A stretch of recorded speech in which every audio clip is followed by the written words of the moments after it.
ప్రజలతో పోలీసులు మమేకం కావడానికి గ్రామాలలో కార్డన్ సెర్చ్ నిర్వహించామని సిద్దిపేట ఏసీపీ మధు అన్నారు. ప్రభుత్వం నిషేధించిన గంజాయి మత్తు పదార్థాలను రవాణా చేసే వారిపై కఠిన చర్యలు తీసుకుంటామని ఆయన తెలిపారు. సిద్దిపేట రూరల్ మండలం పుల్లూరు గ్రామంలో ఏసీపీ మధు ఆధ్వర్యంలో పోలీసులు కార్డన్ సెర్చ్ నిర్వహించారు. గ్రామంలో సరైన పత్రాలు లేని 22 బైక్లను, కొంత మద్యంను, ప్రభుత్వం నిషేధించిన టొబాకో ప్యాకెట్లను స్వాధీనం చేసుకున్నట్లు తెలిపారు. యువత మత్తు, గంజాయి వంటి వాటికి దూరంగా ఉండాలని ఆయన సూచించారు.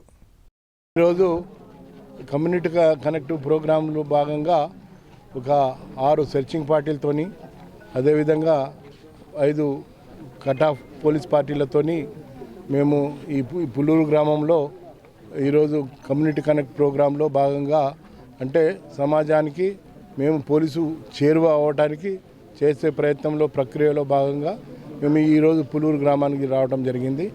ఈ పుల్లూరు గ్రామంలో అందరి ఇంటింటికి తిరిగి వారి సాధక బాధకాలు తెలియజేసుకోవడం జరిగింది.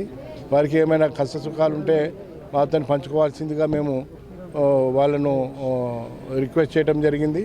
అదేవిధంగా సంఘ విద్రోహ కార్యకలాపాలకు ఎవరైనా పాల్పడేవారు ఉంటే, అంటే కనీసం ఈ గంజాయి తాగేవాళ్ళు లేదా ఈ గంజాయి ఉపయోగించే వాళ్ళు, గంజాయి రవాణా చేసేవాళ్ళు ఎవరైనా ఊర్లో ఉంటే వాళ్ళని గురించి తెలియజేయటం అని చెప్పి వాళ్ళను రిక్వెస్ట్ చేయడం జరిగింది. ఈ కమ్యూనిటీ కనెక్ట్ ప్రోగ్రాంలో భాగంగా మేము ఈరోజు ఈ ఊర్లో 22 వెహికల్స్ను, 2 వీలర్స్ను డిటైన్ చేయడం జరిగింది. అదేవిధంగా ఒక బెల్ట్ షాప్ను, మరి అదేవిధంగా ఒక గుట్కాలను డిటైన్ చేయడం జరిగింది. వీటిని పట్టుకోవడం జరిగింది. వీటి మీద కేసులు పెట్టడం జరుగుతుంది. ఈ వెహికల్స్ అన్నీ కూడా అందరూ వాటి పత్రాలను పరిశీలించి వాళ్లకు అన్ని పత్రాలు ఉన్నాయా లేదని గమనించి వాళ్ళ వెహికల్స్ వాళ్ళకు ఇవ్వడం కూడా జరుగుతుంది. అందరికీ మీ ముఖ్యంగా తెలియజేసేది ఏమిటంటే, ఈరోజు యువత 2 విషయాలలో నిర్వీర్యమైపోతుంది. ఒకటి సెల్ ఫోను, 2 మాదక ద్రవ్యాలు, అంటే ఎస్పెషల్లీ గాంజా. ఈ గాంజా ఇట్లాంటి వాటిలలో తాగటానికి, తర్వాత అమ్మటానికి, ఈజీ మనీ సంపాదించడానికి, తర్వాత విచ్చలవిడిగా వాళ్లకు కార్యకలాపాలలో పాల్గొనడానికి ఈ డబ్బును ఉపయోగిస్తున్నారు.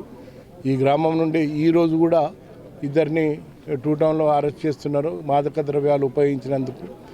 అంతేకాకుండా ఇతరులకు కూడా ఇక్కడ ఒక కేసులో 3 వ్యక్తులను అరెస్ట్ చేయటం జరిగింది. సో మేము అందరికీ తెలియజేసేది ఏంటంటే,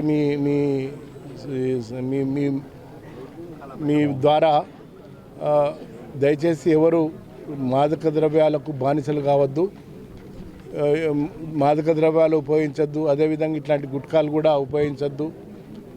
మీ శరీరాలను, జీవితాన్ని నాశనం చేసుకోవద్దని చెప్పేసి ఈ విధంగా మీ ద్వారా తెలియజేస్తున్నాం. Thank you.